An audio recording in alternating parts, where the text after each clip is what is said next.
కృప, దేవుని యొక్క కృప, దేవుని యొక్క కృపలో ఉన్న శక్తి, దేవుని యొక్క కృపలో ఉన్న సంతోషము, దేవుని యొక్క కృపలో ఉన్న ఒక మహిమ, దేవుని యొక్క కృపలో ఉన్న ఒక బలముని మనము ధ్యానం చేస్తాం.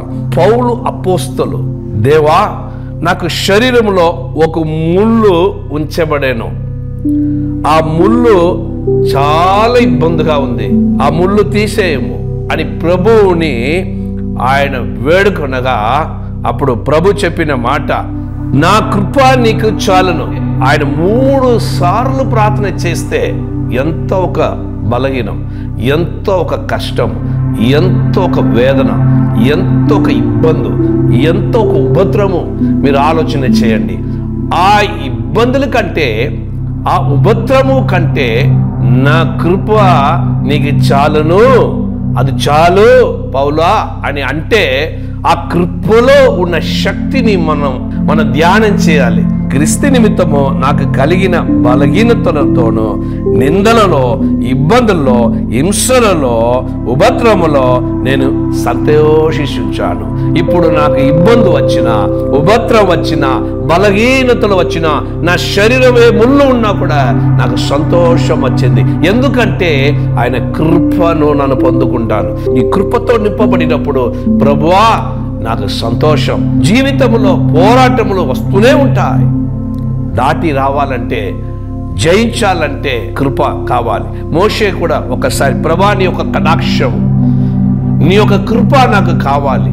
సమస్త జనములలో మేము ప్రత్యేకపరచబడిన జనులంటే ప్రభువా మీరు మాతో కూడా వస్తాయి, మీ కృప మాతో కూడా ఉంటే అన్నప్పుడు నా కృప నీతో ఉండును.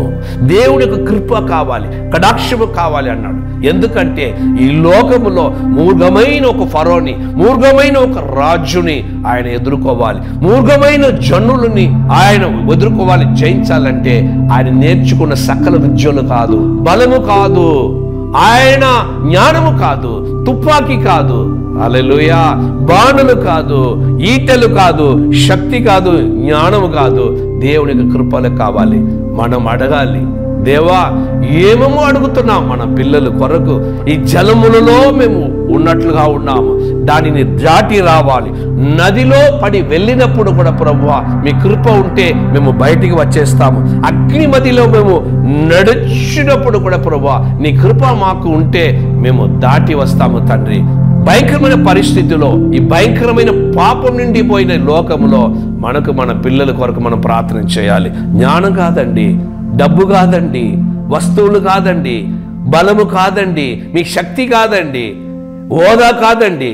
దేవా నీ కృప ఉంటే చాలు, మా పిల్లలు భద్రముగా ఉన్నారు, మీ కృప ఉంటే చాలు ప్రభా. మేము ఆ ఉపద్రవంలో కూడా సంతోషిస్తాం, ఆ బలహీనతలు కూడా మేము సంతోషిస్తాం. అడుగుదా, మీ కృప నాకు చాలునైనా.